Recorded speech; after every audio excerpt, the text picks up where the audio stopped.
as so when I compare, we often have lunch together and I compare what their students are writing to what we're doing in the classes I teach online here.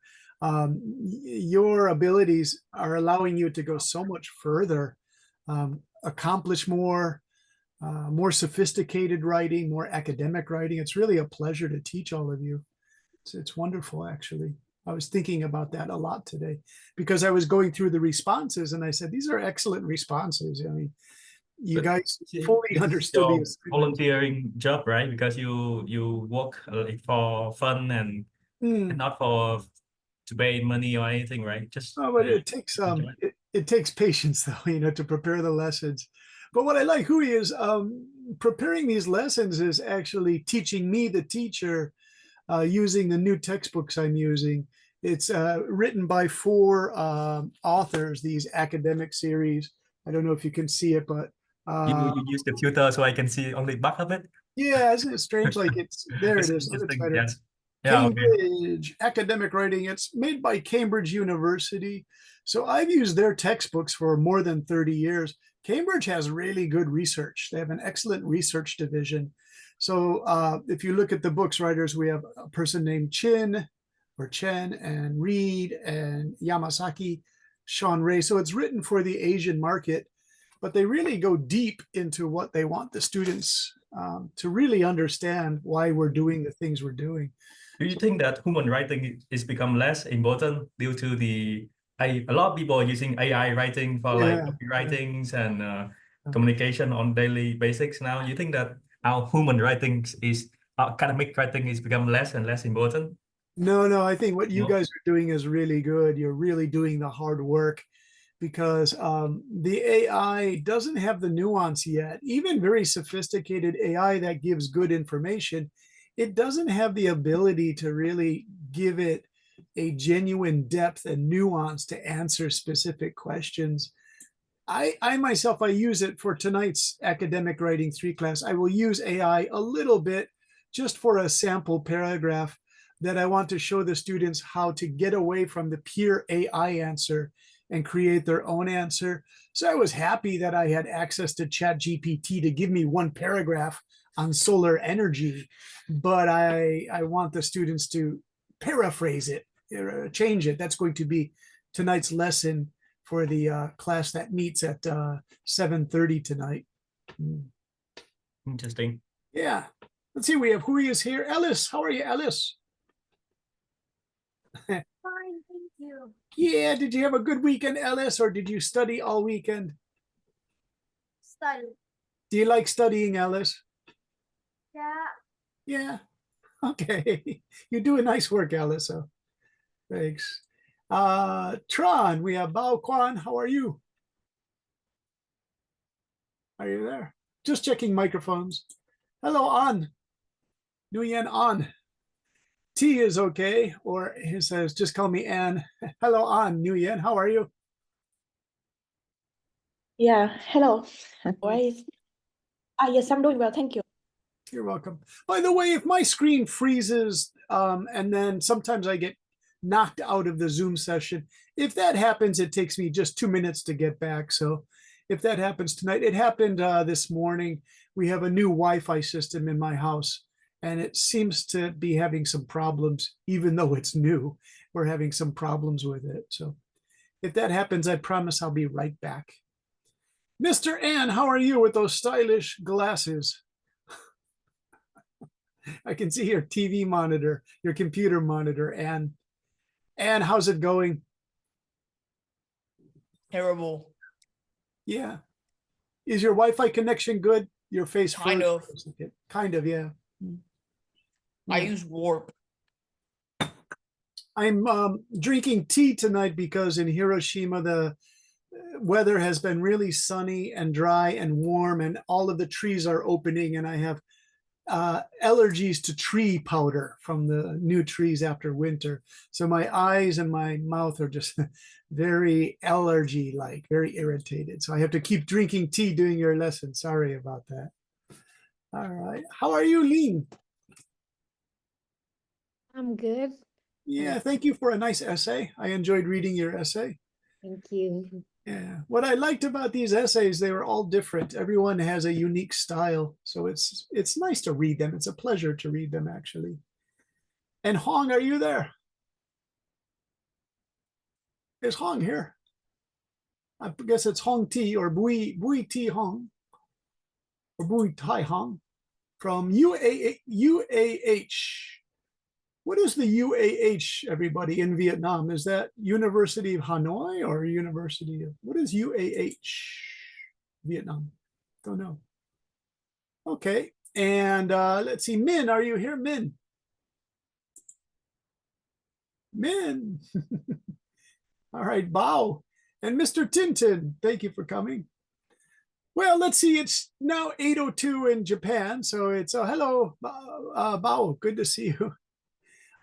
So in Japan, it just turned 8 o'clock, and in Vietnam, it's 6:02. So if you want, we could go into some of the homework that I saw I really liked. Let me check this one here, and I'll show you why I like this one as a good example. All of the homework was interesting. I enjoyed all of it, but I just chose these two. Yeah, I know why I chose this one.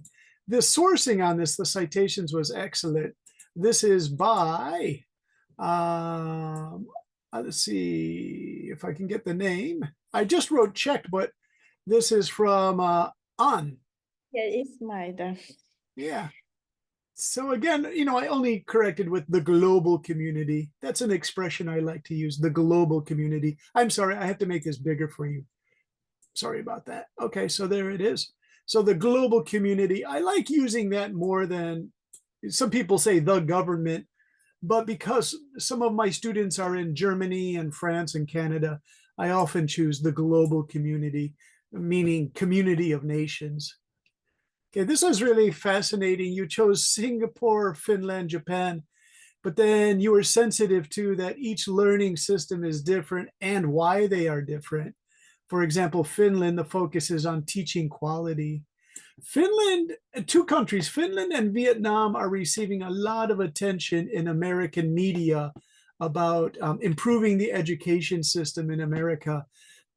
Researchers are really focusing on teaching quality in Finland, but also Vietnam is doing really well in mathematics. Vietnam is winning top prizes in tournaments for secondary school students. So researchers from Europe, Canada, America, South America are becoming very interested in the way Vietnamese teach math. They want to know the secrets of Vietnamese math teaching. So this is also another area. The Japan, this is interesting because I didn't know from your writing, Haiyan, that Japan has a focus on ethics. Okay, I know extracurricular activities. Yeah, that's really important because they like group, effort in sports and things like that. But Because the I ethics, yeah. published a research paper in Wensing. It's a theory about Confucius. Mm, In ideology of teaching. So yeah, it's from Vietnam, Japan, and Singapore. yeah. That's interesting because I'm teaching the younger students about Confucian education, and they don't recognize the name Confucian, but when I begin to describe it and I show them a picture, then they start to remember who Confucius was. But they don't seem aware that Vietnamese education also has a lot of Confucian ideas in it, right?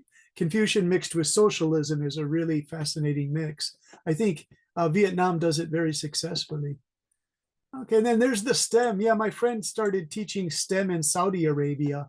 I remember 2 years ago, he said, Brendan, what's STEM? They want me to teach STEM. So he had to quickly learn in about 6 weeks how to teach STEM. Very good.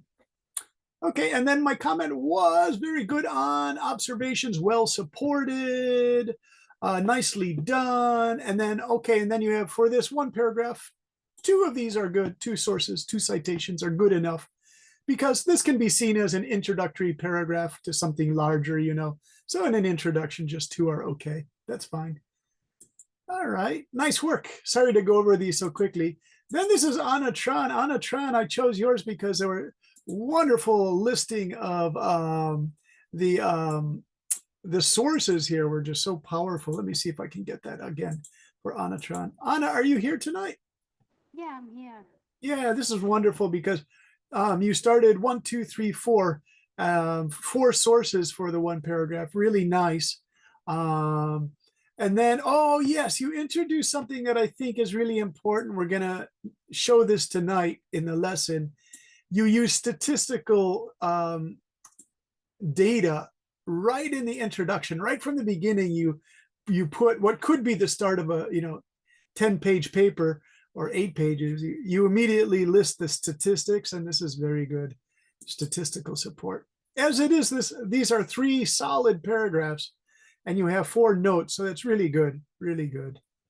So let's see, I wrote the final paragraph. Very skillful in the final paragraph, Anna, because you assess the problems. Yeah, okay.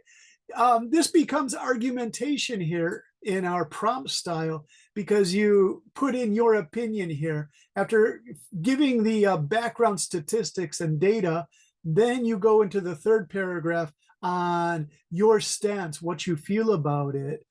Anna, is your audio okay? Yeah, I'm okay. Would you like to read what you wrote for your 3rd paragraph so we can understand the tone of really good argumentation? Yeah, of course. Despite those efforts in removing hate speech on social media, it continues to persist. The most dominating social media platforms in Vietnam, Facebook and TikTok, have largely avoided direct accountability for regulating hate speech. Although on these platforms, users can utilize the notification settings to report falsified and hating contents. However, the process of moderating these contents is still taking too slowly and insufficiently.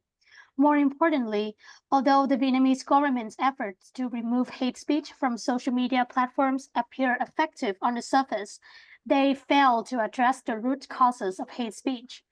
Since hate speech often originates from deep-seated hatred, individuals may shift from expressing it publicly to more discreet forms, such as faking accounts, private messages, or private Facebook groups. And addressing the underlying factors driving hate speech is essential for long-term effectiveness. One key approach is integrating education on respectful online behaviors into school curricula. Yeah, this is very interesting, Anna, because the students in the debate class are aware that they have to become aware of hate speech through education. And some of the students are 11 or 12 years old. They already have an understanding of that. So it could be that they're learning in their classrooms that they have to use their education to figure out respectful online behaviors. I was impressed that they know how to, they have an understanding of that. So I think some of the education is working. Do you remember we used the hedging words? For this one, I chose a hedging word, not entirely successful. So when I write this, I wrote, notice my phrasing using hedging words, not entirely successful, which recognizes there could be some areas of success in eliminating hate speech, but for the purposes of the essay, the successes need not be introduced in your argumentation because it's a really fine work. You don't need to do that. So this is my statement was, the effort to remove hate speech is not entirely successful. It's a hedge system because I recognize there might be some things where it's successful there. Oh, Anna, the only thing I would say is here you wrote one key approach is integrating education on respectful online behaviors. If you had to expand this, you could go another paragraph on what these exact education measures are. You could say, for example, in the Ho Chi Minh City schools, the students are provided some time to discuss what is respectful behavior versus what is hateful speech. That could be expanded by one paragraph, but what you have now is perfectly okay because there are 3 really well-written paragraphs here. So thank you for that. Thank you. You're welcome. Okay, so for tonight, I created what's called a lexicon for you, like a small dictionary that I want you to have. I'm not sure if we'll have enough time to go over all these points, but I just wanted to create this because I make a PDF file for you each class or Word file because I do both of these things, that you could keep this on file. Did someone mention your name? Min. I said, hello, Min, are you there? He has a chat message. Did someone mention my name? Hello, Min, how are you? I'm good, yeah. Good, good, all right. Min, were you in my earlier class today? Yeah. Oh, yeah, because I Hello. recognize your voice. Because sometimes there are like 5 different Mins, right? So you're in Mm. debate class, Min, too, right? You never call my name, so I'm I not. know, because we have those noisy students, Min, who are always talking so much, telling really long, crazy stories. So I'm sorry about that, Min. Yeah, it's fine. You and the other student are like the mature students, you and Stella and Kitty from Canada. Min, let me ask you a question then about our debate class. Did you feel that some of the younger students already understand what scamming is, hate speech in social media? Do you feel they had a good understanding of that already? I don't really know, but I think maybe. Yeah, because I was based on our responses today. They seem to have some experience with it in their family or amongst their friends. So I was impressed that they have an understanding of what exactly scamming is, or hate speech, or bullying. So I was impressed with that. Hey, Min, would you like to do some reading for us? Because my voice is really dry from the change in Sure, but season. which So, Min, I'm going to put this on the share screen. Can you see this here? yeah, Okay, give us a reading because you want to participate more. That's fine. so the whole thing, right? Yeah, just the blue things. So last week I briefly mentioned that essays can be argumentative, compare and contrast, or solution essays. The use of essays prompt are used to indicate what kind of essay or genre you are presenting to your readers. Mm. A quick review. An argumentative essay takes a position on a controversial issue. For example, should the government spend more money on building strong barriers on Vietnam's coast as become more vulnerable? Like, how do I read that? This should be as they become more vulnerable. So I'll put a Okay. little they in there for you, Min. Okay.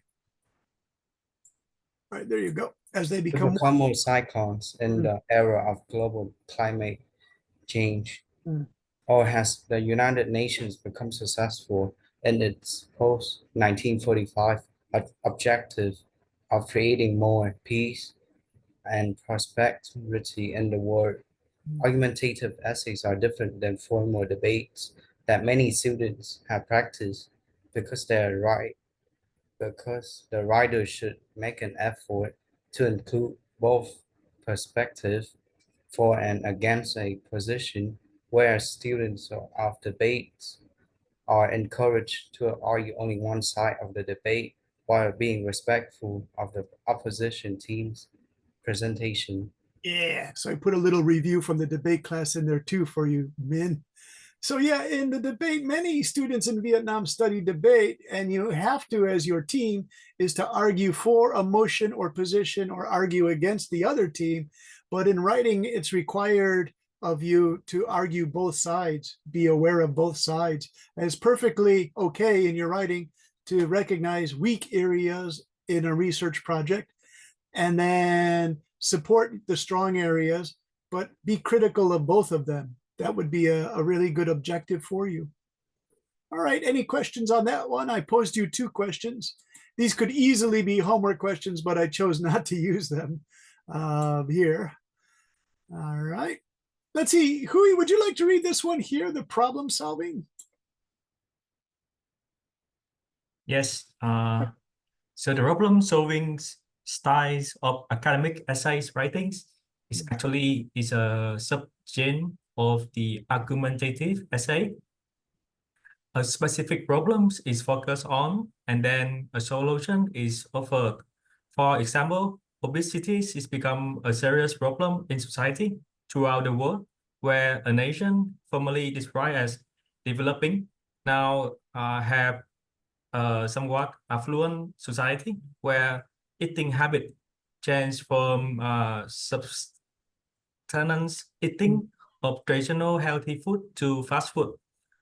We then use this problem style to offer a solution, or at least hint at a solution in our introductory statement. We could hint in the room by stating that why the problem of childhood obesity is specified seem to be the most difficult to address. There are measures government can take to instill better eating habit in children. In this essay, we examine some of the most recent steps government have taken. Yeah, so you notice, Hui, I didn't tell what the steps are. I'm going to leave that as kind of a mystery, and that makes the reader want to continue to find out what these steps are. Fast readers can quickly find them, but people who enjoy reading a slower essay will take a little more time to understand them. So that's, hinting, and that's what prompts also hint. Prompt can be a hint.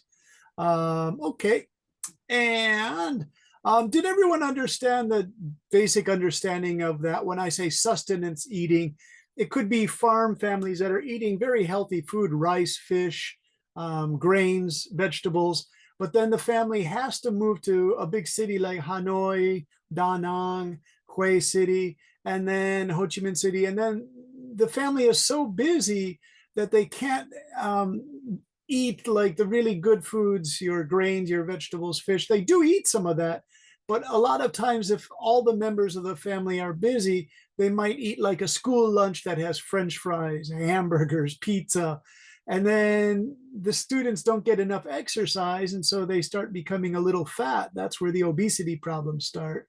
And then on Saturday, Sundays, the mothers and fathers want to do something nice for their student who got a good grade. So they buy like a delicious ice cream. And ice cream, that would be a total luxury in a traditional Vietnamese village like 50 years ago. But that might be like this super huge ice cream now. And they say, good job, Min. You got the best grade in the math class, but that's a lot of calories. So that's where the roots of obesity start too, right? Okay, let's go to Haiyan. Would you like to read? So far, just a review, we've done 3 types. We've done the argumentative essay using prompts. We just finished the problem style. And now we move on to the comparative contrast essays here. Haiyan, would you like to try that? Yes, comparative contrast essays do exactly as the genre states. They compare and contrast specific related between 2 or more subjects. As I mentioned last week, this style of essay writing is used commonly on examinations where a professor may ask a final exam question that reads, compare the health care system of Vietnam and the United States. Of course, this question is only represented after weeks of study, so the students most likely have the specific points well memorized. Yeah, professors who repeat over and over that this is important. Students ask the famous question, is this going to be on the test, professor? And if he doesn't give you an answer, he wants to keep it a secret. You just know when the professor keeps repeating it, then it's probably going to be on the test. By the way, I made a little mistake here, Haiyan. It was specific. Let's see. They compare and contrast specific, related, concepts. Maybe I left a word out there between 2 or more subjects, I guess. I was typing so fast. Yes, and also I see a typo, but I'm just like I've mentioned last week. Do you know where it is? Because I was typing really fast this afternoon. And when I type fast, I make a typo. Do you know where it is? Yes, I know, but don't remember where is it. All right, if you find it, let me know. Okay, because I use these notes. This is the first time I use these specific notes, so I want to make sure they look good, right? Hey, Alice, are you there? Alice in Ho Chi Minh City. Do you see this word expository essays? Would you like to read this one? Expository essays are an additional genre. It's a French word, genre. That we need to mention because this style of essay is used in applications such as literary analysis systems, such as education systems, events, processes, and or character analysis in fiction or history. Writers are expected to be sensitive how how much their readers know about a subject. Starting out with Napoleon is a famous Frenchman is probably too easy.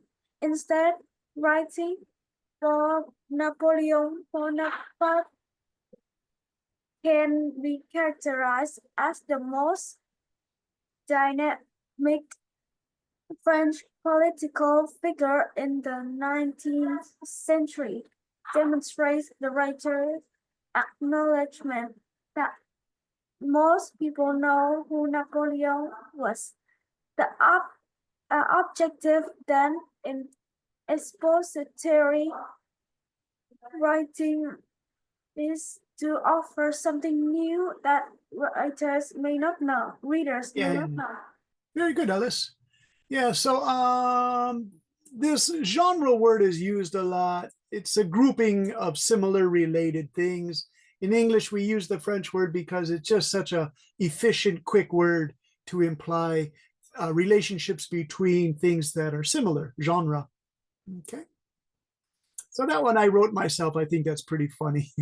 Napoleon was a famous Frenchman. Most readers say, yes, we know that already, teacher. Give us something interesting. Well, he was probably the most influential statesman in Europe in the 19th century, 1800s, right? Okay. Hey, is Anne there? Anne. Mr. Anne, are you okay? No, I'm just talking about Battle of Waterloo. Talk about bottled water? No, Battle of Waterloo. Oh, bottle of water. Of course, you love your military history, Mr. Ann. Mr. Ann, would you like to read this one here called Before Finishing using your broadcaster YouTube voice? Before finishing our review from last week, I want you to leave an important guide to help you in your prompts. You can confidently use these words in your essay, but I feel they are also good prompts to ask yourself when you work on your essay. They help to clarify your thoughts, as if you are so confused on a topic and you have to ask yourself, what exactly am I doing in this essay? I'm not sure, but I'm addressing the topic as best I can. By going through this task, you might be able to get some clarity on the ideas you're presenting. To save time on tonight's main topic, the longer prompt, I'll simply leave these here to check on time to time. You can actually include these in your writing and inform your readers what it is you hope to accomplish with the essay. Very nice. And your dialect changed from British Australian to American Southern all in one paragraph. So I think you're copying the style of like 3 or 4 different YouTubers, but you do have a technique that's very good. And because my friend James is a famous actor in London, he's a Shakespeare actor. And he told me if you want to copy different dialects, it's okay to drop your mouth to get those dialects. The British, they drop the mouth to talk like that, Ad. So you seem to know how to do that. That's impressive. You're self-taught by copying YouTube. All right. By the way, you changed my word task to supplement. I didn't give you a task. I'm providing you guys with a supplement. Before I thought we wouldn't have time to go through this, but let's go through this. I think it's really important. I was just going to leave this for you as like a self-study thing. But I think it's important to go over these in class. It's a lot of information, but let's do it. Let's do it. Lean, would you like to try reading this for us? Sure. Recall important associated words, summarize, list, identify, describe, illustrate, define. Example, summarize the most significant theories in the 20th century in science, define the American legal system with take at its guide principle, innocent until proven guilty. Define the term success from various sources on confusion, ethic, analyzes important words, analyze, examine,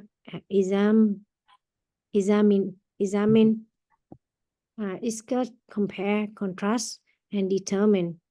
Example, analyze Apple market share since the introduction of the iPhone, discuss some of the advancement of the 20th century which have transformed the workplace, compare the development of tourism in Vietnam with that of Thailand.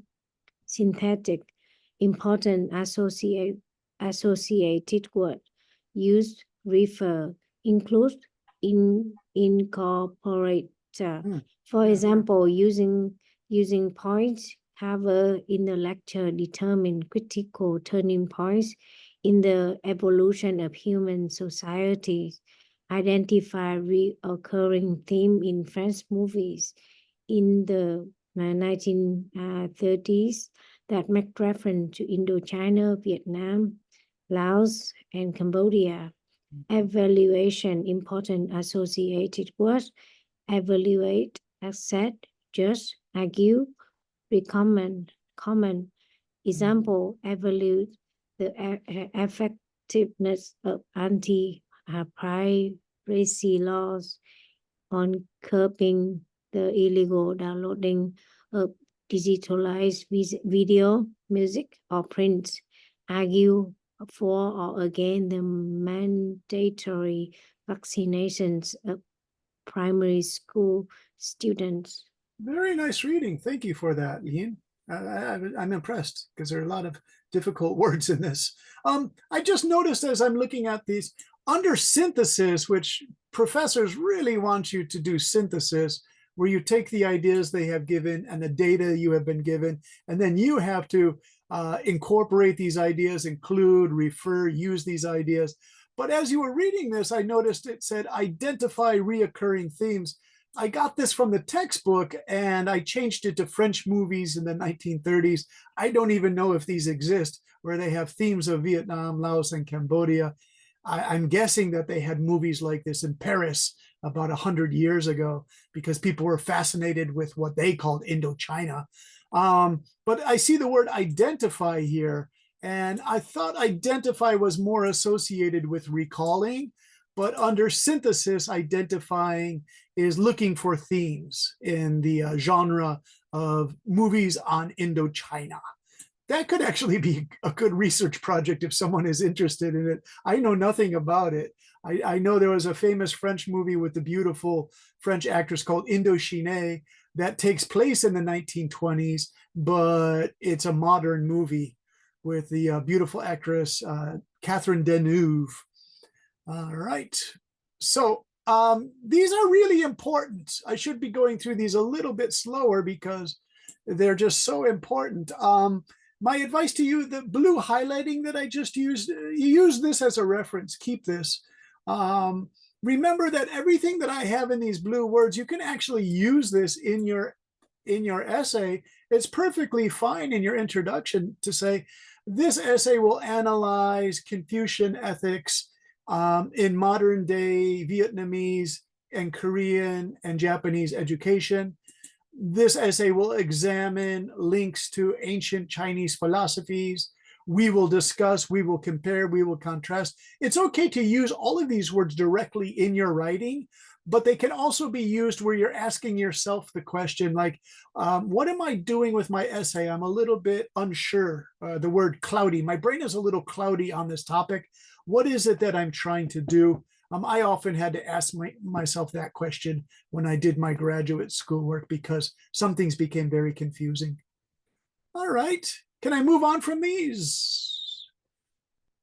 Okay, it's part of the review for the prompts, but I didn't cover these really in detail last week, so that's why I want you to have them for this week because they're really important. Anna Tran, how are you? I asked you before, but now it's halfway through class. So how are you doing, Anna? I'm great. Good. I'm going to drink some tea and then ask you if you can read for me. Can you read this, Anna, here? Yeah. Tonight's main lesson topic is an expansion on prompts called longer essay prompts. These prompts are used where more details are needed in a longer essay with more requirements than a response on an essay question on a final exam. However, it is important to note that finding the general topic may be a bit more difficult. For example, many governments, for a variety of reasons, are seeking energy sources which can help them curb their reliance on fossil fuels. Assess how much countries should rely on nuclear energy to help meet this goal and their energy needs. Be sure to discuss matters of concern regarding energy use, such as cost and environmental impact, and make comparisons among various energy resources regarding these factors, including statistics from a variety of sources to help support your position. Thanks, Anna. That's very the thing I was going to ask you, it says here, finding the general topic is a little bit more difficult. And in this paragraph, we're talking about all kinds of energy sources, all kinds of fuels. But can you find what is the main one that we're comparing everything else to? See if you can find that. And you can do the raise your hand if you found it, if you can use your Zoom raise your hand, and then I'll let you read the response. You want? Let's see. Mr. Ann is really keen to discuss that Battle of Waterloo. And remember, at the end of the lesson, I'll tell you a quick story, okay? I promise, because you'll like it. Okay. Did you see it? Since here they're talking about coal and all these different kinds of energy sources, but what is the main one they're comparing everything else to? Yeah, okay, hi on. Sorry, I didn't see the button directly. I think that it's nuclear energy. Yeah, wonderful. Yeah. Because fossil fuel just repeat like a type of energies and nuclear energy, but they concentrate on rely on nuclear energy to have this global and their energy needs. So I think the main point would be nuclear energy, and then Nice. the wind energy also also repeats again in the regarding energy use, such as cost and environmental impact, and various energy, such as fossil fuel or another natural. And so you know, this expression bury, like the dog buries its bone or they buried the dead person. It's kind of a weird term to use, but buried in the paragraph is nuclear energy. That's why it's described as a bit more difficult to find it, because it's buried here deep in the paragraph. So nice work on that, Hyan. I'm going to go to here. These are the questions in the prompt above. What is the general topic? Got that. Is it fuel, nuclear energy? Of course, it's nuclear energy. You guys found it. But with longer essay prompts, writer must be clear about the different requirements. One way to do this is by identifying and highlighting each instructional word, indicating a requirement. Our example above. So this is the same example here, but it has red highlighted words here. And this shows you the language that we learned in this key up here. Words like assess, identify, analyze. These are the keywords: evaluate, assess, judge, argue. So I think this is using synthesis as its guiding prompt principle. If we go here, I believe that assess, discuss, include, make comparisons. This would be a synthesis of your work that you studied with a professor or did research on. And it's fascinating. Here they are, the red highlight words. So, of course, the main topic is nuclear, but these are the tools or methods we're gonna use to describe this comparison of nuclear energy to the other energy sources. Okay, let's see. I want to call in a student. Min, are you there? Let's see if Mr. Min is. Hey, Min, can you read this blue box here? In this essay prompt, there are 4 clear requirements.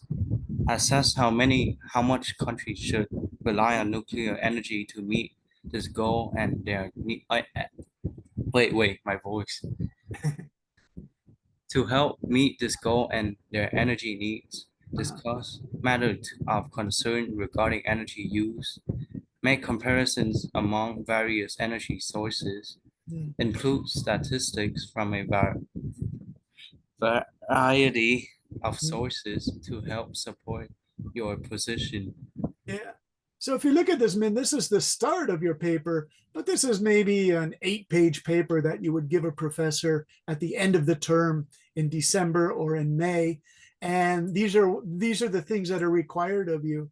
A good professor will remind you, I want you to assess, discuss, make comparisons, include statistics. So nobody is surprised. They know exactly what's expected of them, and that's what's required of them. All right.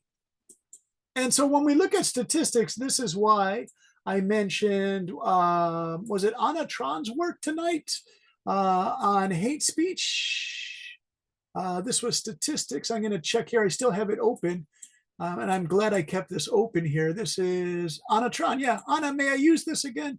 I don't mean to show off your work so much, but if you look at Anna, you did this, by yourself. You put statistics in here. You started your analysis.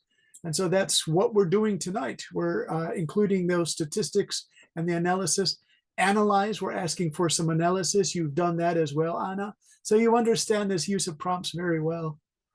I'm glad you did your homework like that, because it helps us as a model for tonight. Okay, right. Let me just collapse this because I have too many windows open. Okay. And let me collapse this one as well. I have too many pages open, actually. Okay. So for homework, we have about 20 minutes. We can get you started on this if you would like to discuss. Let me give you this. The very first requirement, assess, is the most important one, I think. It should be the focus of the entire essay. So you can ask yourself, am I doing a good job of assessing this essay? In this essay, discuss, make comparisons, including statistics, are all part of the assess focus of your essay. So these can be sub prompts or sub topics, but the main thing is to assess. That's the main thing we're doing. So in this type of essay, we're assessing. We're, of course, discussing, making comparisons, including stats. They're all part of this process, you see. So for homework, let's go back up to the top of the page. If Hui, are you there? Hui, would you like to read these homework possibilities for us? I tried to make 4 interesting ones for you, and I changed these into Vietnamese specific things for the most part, just to make it more exciting for you guys. Yes, you're very thoughtful. Thank you, Hui.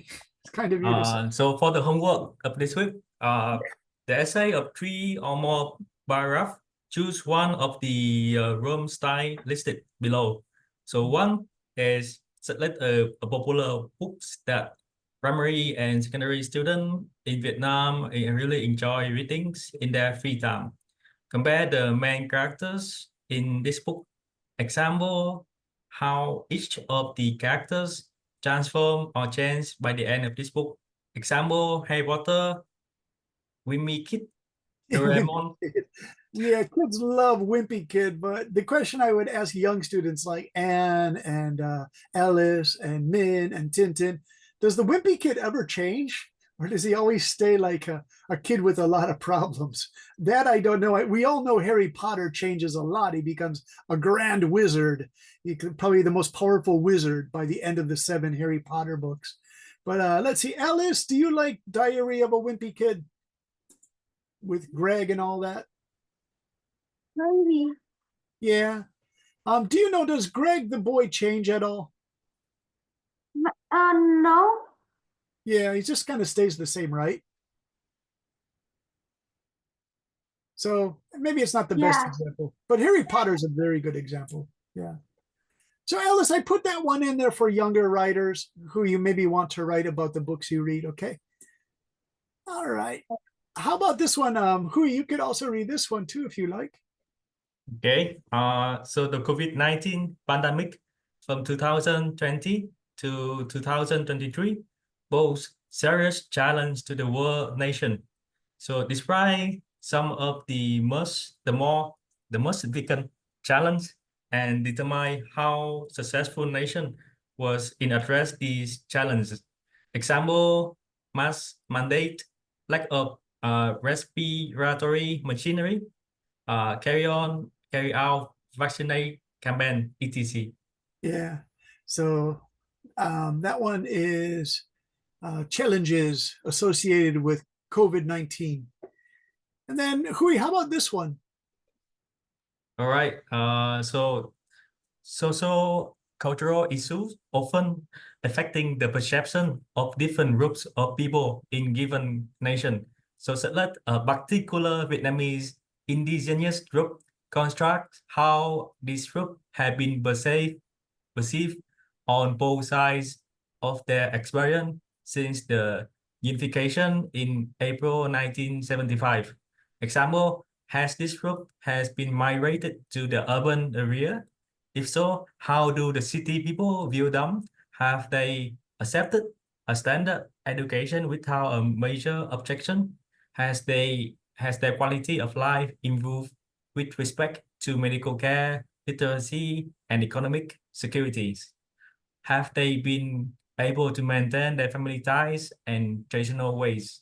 Yeah, I really like this one because I had experience of this in Taipei City. I taught at a high school, and 3 of the top basketball players in all of Taiwan went to that school. They were females from the highlands of Taiwan. They were not Han Chinese. They were not Hakka Chinese. They were original tribal people. You could see it in their face. They looked like Pacific Islanders, and they were excellent athletes. They're probably going to the Olympics. But one of the girls, Umas, who was just this powerful, sort of mischievous face, she had real problems with Taipei sort of Confucian-based education. She wanted to study like her tribal education system. So she actually, when she was 13 years old, she was given a full scholarship to this kind of rich high school. And she hated it so much, she got on a bus secretly one Friday afternoon.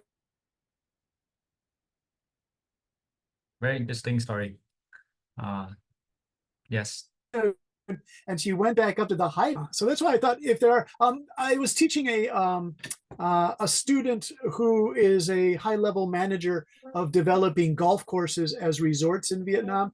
So she told me in Vietnamese business, when you're dealing with areas that have indigenous people, you have to be careful where you build your resorts. There are sensitivity studies that the government does.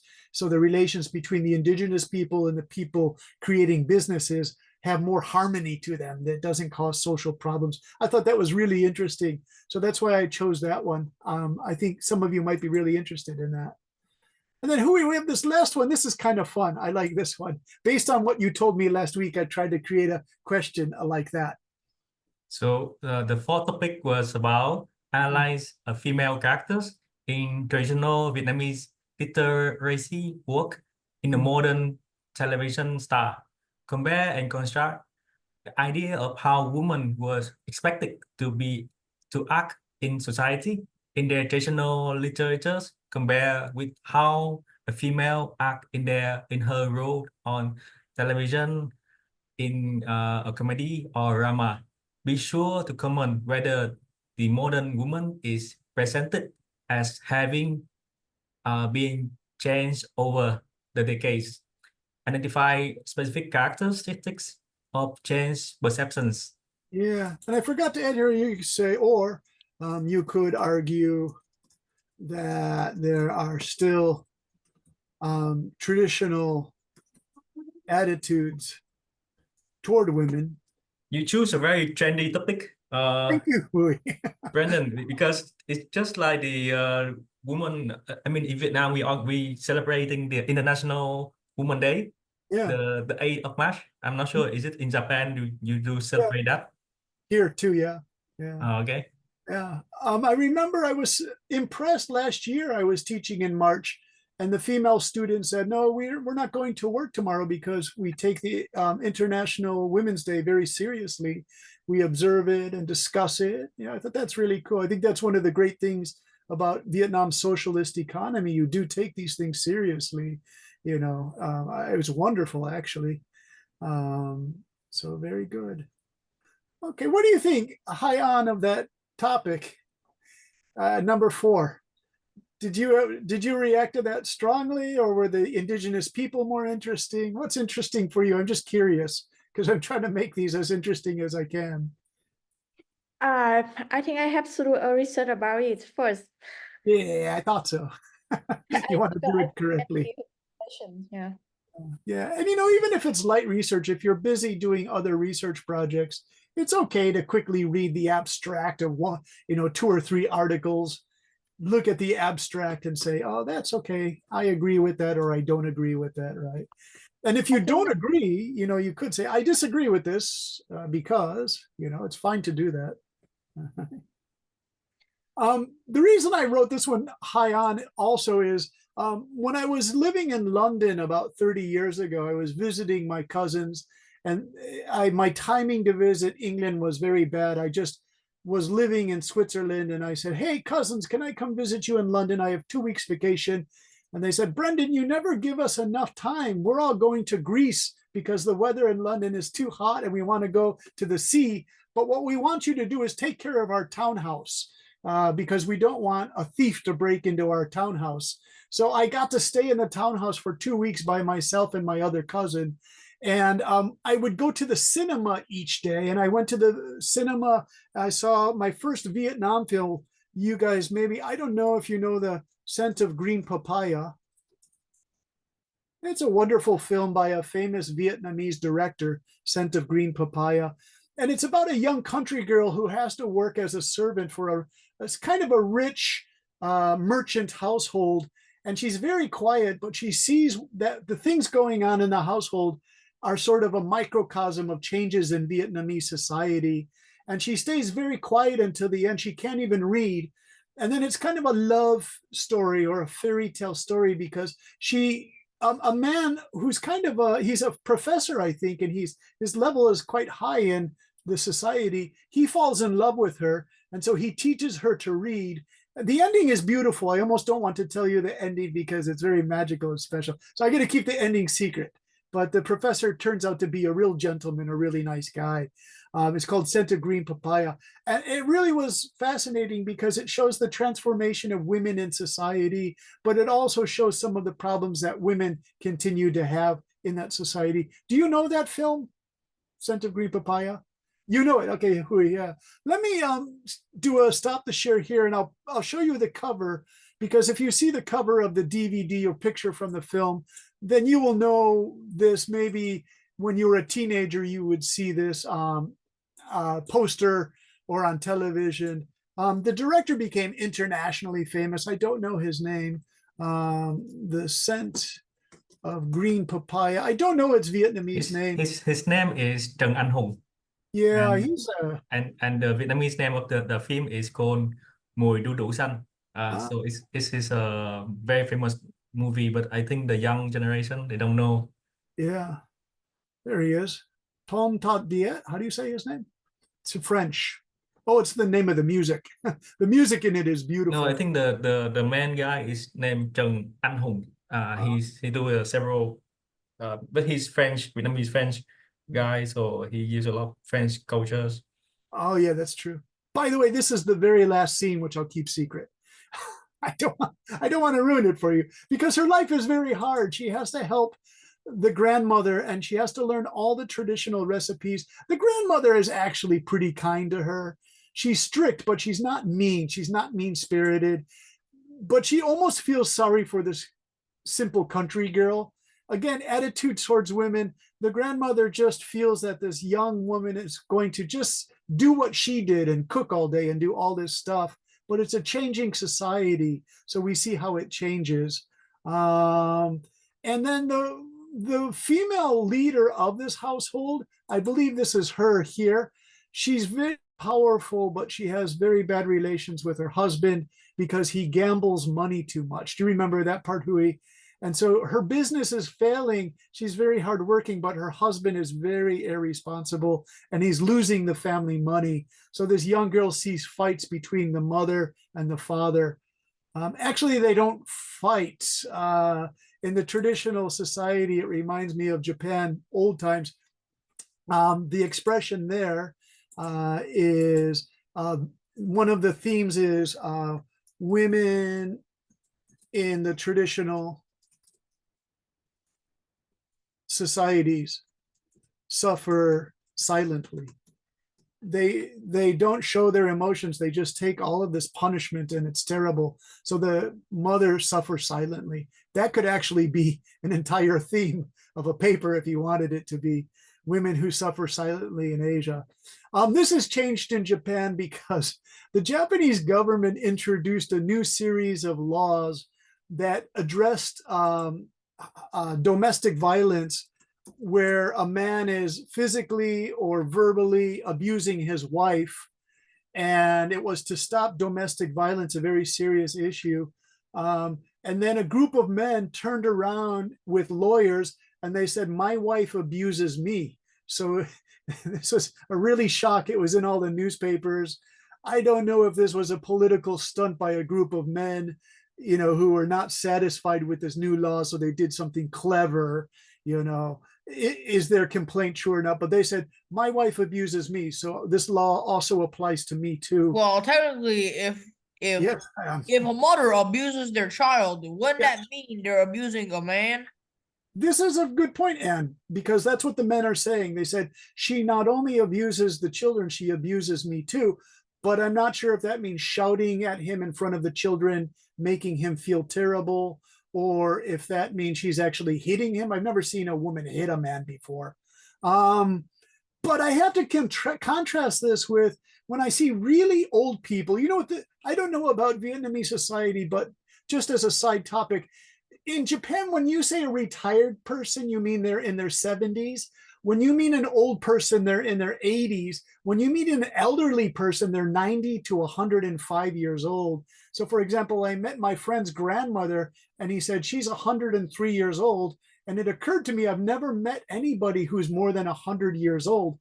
But when I see these very old people, the woman is still expected to help a very old man do basic things like put her hands behind him when he's walking down the street. So if he falls, she will catch him if he falls. But sometimes these women are really, really old. So how can they be expected to catch the old man if he falls?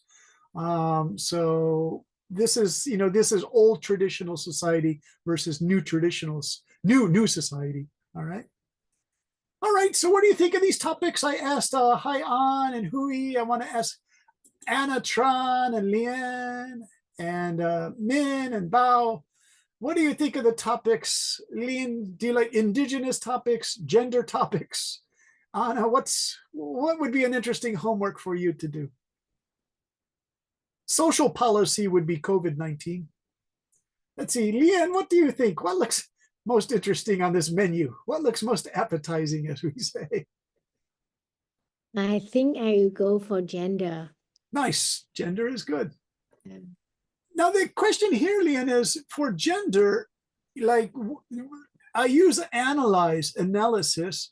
I think this is part of the synthesis. Remember when the professor asks you to use synthesis, let's go back and check, analyze. Yeah, it's its own topic. It's compare, contrast, discuss, examine. Those are your goals or objectives, right? So gender. And then, of course, Liam, that can be personal experience too. By all means, put your personal experience with the debate students that I teach in our education program. I try to introduce this word. One of our students from Canada knows this word. It's a very academic graduate school or university. So for a 12-year-old young lady to know this, I was really impressed. It's the stakeholders. Yeah, do you know? That's so easy to stakeholders.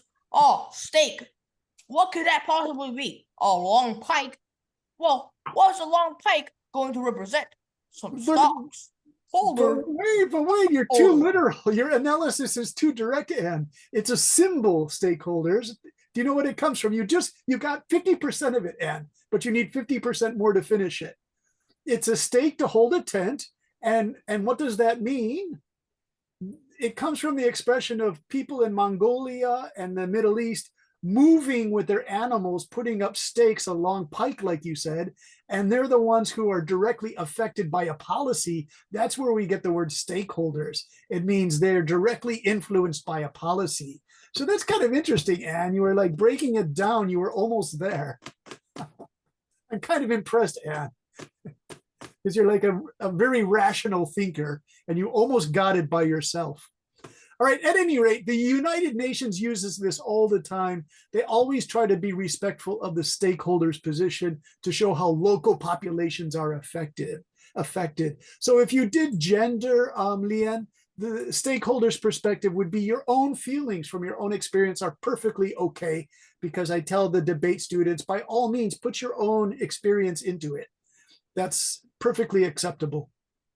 I think I will go for culture and history. Like Vietnam is under influence of Confucian, where the men play more important roles. But Yes. Confucian only apply in Vietnam since 15th century. And Vietnam is agriculture country where the role of women are more important in society. So Yeah. when the Confucian introduced to the country, it kind of conflict with the roles in the woman of the woman in the society. So that is in Vietnam we worship like feminine a lot. So I think that what it is not it kind of is not personal experience, but that what they I think I go from that angle. Nice.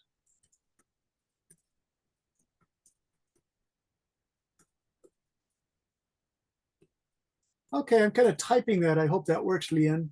It's interesting. Yeah, this is interesting because I lived in Saudi Arabia for 4 months from May until August of 2002. And so I would ask the young Arab boys, their fathers have 3 wives or 4 wives. So some said, oh, I have 36 brothers and sisters. And this was unbelievably shocking to me. And the boys assured me that once you go into these desert houses that are quite big, and the man is quite rich, they tell me 2 things, Leah. They said, a man isn't marrying 4 women so he can have romance with all these beautiful women. They feel that the man has to do this to marry 2 or 3 women who don't have any possibilities to marry a man with a good income. So the man is taking on a tremendous amount of responsibility by saying to another person, I will marry your daughter. She can be part of my household. We'll make children, but it's not only for romance and all of that or prestige. It's because he feels he has to help as part of his Islamic responsibility. And then the second thing I learned is the brothers have really good relationships with their sisters inside these big desert houses. They said, we treat each other as equals and we're very kind to each other. It's when we go outside that the women have to put cover their faces, and they must always travel with one of their brothers. And that's unbelievably strict, right? But they said once you go into the quiet interior of the house, the treatment is quite good. So I learned a lot just talking, again, that stakeholders perspective. I didn't have to study that. I could just conduct direct interviews with these boys and they would tell me these things. So that's interesting. Yeah, I thought so too. Hey, Anna, what do you think of the choices? Are you interested in indigenous, gender, social policy with pandemic, or literature? What's interesting I'm curious, Anna. I think the topic number 3 kind of interests me. Okay. Yeah, I asked the younger students about this a lot. And then to my surprise, Anna, 2 students said, well, actually, I'm part indigenous culture. 2 students told me that. I said, oh, that's really interesting, because they didn't tell me that right away. When I was in Taiwan, they would tell me quickly. They say, oh, I'm a Highlander person. I am not Han Chinese. I am not Hakka Chinese who came 200 years ago. I am 100% Highland culture. So in English, we'd say they're very upfront with their cultural identity. Yeah. Okay, so good luck on that. So does everyone understand? I'll leave the teaching notes for you. Choose one of these. It doesn't have to be a major 3-page paper. 1 page is good, of 3 to 4 paragraphs, sort of a summary. You could, if you give one really interesting idea, you could do 1 source and then give your opinion, maybe another paragraph with another source, another perspective to compare and contrast. So please, by all means, if you're busy in your career or your own research, don't feel you have to do 3 pages. 1 page is quite good. I forgot to say that in our other academic writing class, and there were 3 students who were business finance people, And they said, Brenda, I simply don't have the time to do 3 pages. And I said, no, you're not expected to do 3 pages. 1 page is good. If you can do 1.5 pages, that's really great too, right? So I have a question about the topic 4. Yeah, for Do who? we have to focus on the film that you mentioned, or it can be any other film that relating to women and Vietnamese and modern words and the way Louis, that do they're all your changing? yeah, do your own style, like you said. If you want to move off topic to create your own, that's perfectly okay with me. Because I'm sure you'll have an interesting idea. Because this movie is a bit old for the younger generation, you know, so I find that it might be a bit hard to digest this kind of like Absolutely. gender changing and this kind of thing, and it's Yeah. not that like fancy for the young generation, you know. Yeah. Know It's what I a mean? university. It's more for university. So that's why I think, the literature character who has changed might be better for the younger students. Let me ask Min, though. Min's the secondary student who's right in the middle of all this stuff. Min, are you there? Yeah, Min, what do you think of these things like gender? Do they discuss these in your secondary school? yeah, I do. Cause Oh, see, I thought um maybe you do. Okay. Give us your impression. so I used to debate, do you know, like word scholarship? Mm. So it's a debate tournament. They used to talk about these topics, and also cause I prefer the equality in society, Mm. and as a past generation before, women are not as high standings as men. Yeah. So I would support the women for the equality, because as an example, in my family, my dad is still like got his like I don't know how to say that, but he sometimes argue with my mom. So I felt bad for my mom, because Yeah. she doesn't have any standings in this house. Like Yeah. she never talked back to my dad. So Uh-huh. I felt bad for that. Yeah. But I cannot say anything to my dad, because Hey, Min, if you wanted to do number 4, you could do that. Your own personal experience is called the stakeholder perspective. You use that in debate. It's perfectly okay to just talk about your experience, Min, if you want to. Because I went to a liberal progressive college, and then I went to a high level college. The liberal progressive was made up of socialists who were totally against the American involvement in the Vietnam War. I really respected these people, but they were so liberal. They said, we're so tired of academic writing. You guys tell us your personal experiences, right? And man, that's the first time since high school, all of a sudden I became a good writer, because they encouraged me to do more of the stakeholders perspective. One woman, she said, I don't want to read your academic writing, Brendan. It's boring. I want you to switch straight into your direct experience. And that was just so liberating, man. It felt so good and easy to do. Then I went to the prestigious college, and I had to stop doing that to some extent and learn pure academic writing. So I know both perspectives. I see what you mean. yeah. Yeah, okay, good. Man, You can call me Henry though. Don't call me Min. It's Yeah. pretty weird. See, I was in Taiwan, and I heard the perspective from this young guy, Richard, who was 15 years old. His perspective was kind of strange, man.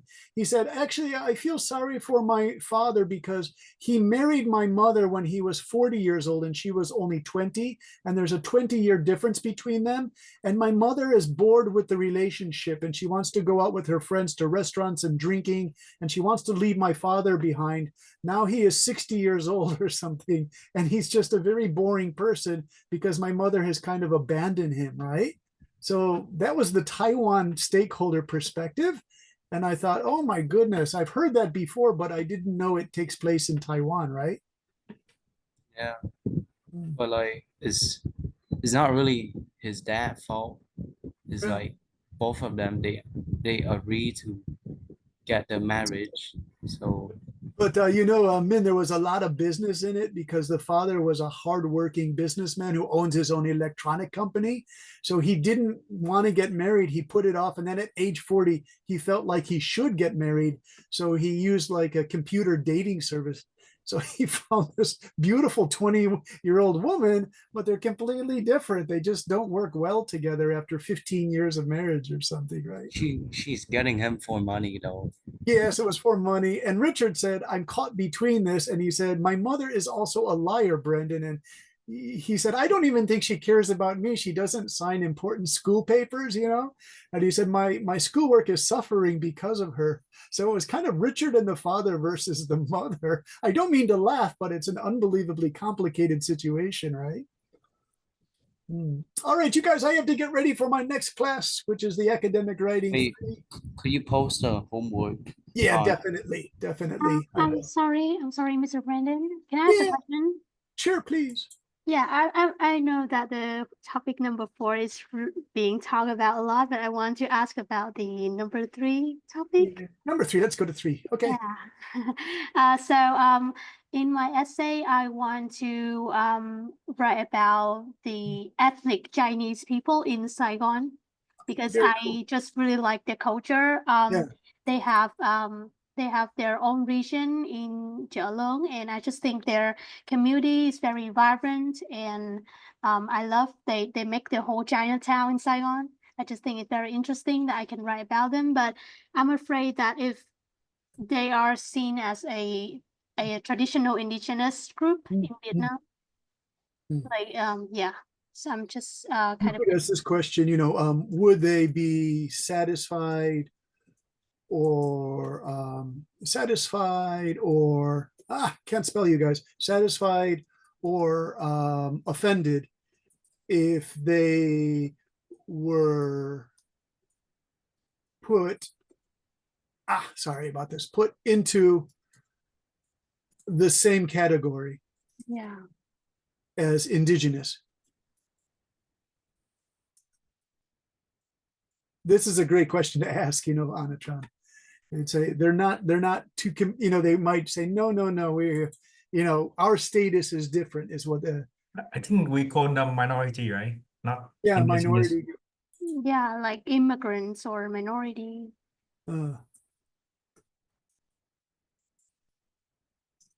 Okay, very good. There's this really strange thing that the Taiwanese spoke of. There are 2 or 3 really, actually more small islands that belong to Taiwan that are right off of the Chinese coast. And my friend said that Taiwanese look at those people as different than Taiwanese because they're too close to China since 1945 or 1949-ish. They said that some Taiwanese think that they're too Chinese in their thinking because they have daily trading contact with the Chinese. And so that causes friction between the groups, friction. That if the Chinese took control of those islands, it wouldn't be so traumatic for the people living on those islands because they've lived so close to China anyway. So, okay, great ideas, you guys. So I look forward to your responses. I pretty much know that if you give your response, a lot of it will be deep feelings that you have. And so that's fine too, because by using your deep feelings, you're naturally doing compare and contrast anyway. So these are the kind of, yes, I have a question related to the essay. Do we have to position ourselves as the first pronouns I, or we can just do a normal thing like our this essay? Yeah, this is interesting. I wouldn't use you. You is definitely not good, but and I would switch to I and our. You can have a combination of both. So you could say, like, in our community, there's a feeling of blah, blah, blah, but my own personal feelings on this are blah, blah, blah, you know? So it's okay to switch between the I and our perspective, I think, on this particular group of questions. I or are both okay. Is that a good, yeah, if that works for you, that's fine. For the younger students, I'm really trying to move them out of you, because when they use you in their writing, it sounds like they are writing personal journals to themselves. And while the insights are really interesting, it's confusing because they switch between you, I, our, he, and she. So it's difficult to find out who the pronoun is. So I tell them, you know, please stay with I and our or I and we as your guiding pronouns, right? And I noticed, Ellis, you remembered to do it, Min remembered to do it, and you remembered. You guys all stayed with the hour style. So you guys are really learning your academic writing well. You're avoiding the use of you, right? So congratulations on that. You have good teachers in your primary and secondary schools. All right, I have to say goodbye to everybody, so I have to get ready for my next class. And of course, I will copy these teachers' notes for you. And Anne says Taiwan is still China. Well, we could have a whole debate about that, Ad, if you are interested. But that would take about 2 hours of debate. Okay, so thank you very much, everybody. Thank you. Bye-bye. Bye-bye, bye-bye, Hui. Take care, and bye-bye, Alice. Bye. See you guys. Bye-bye. See you, Min. Bye-bye, Hui.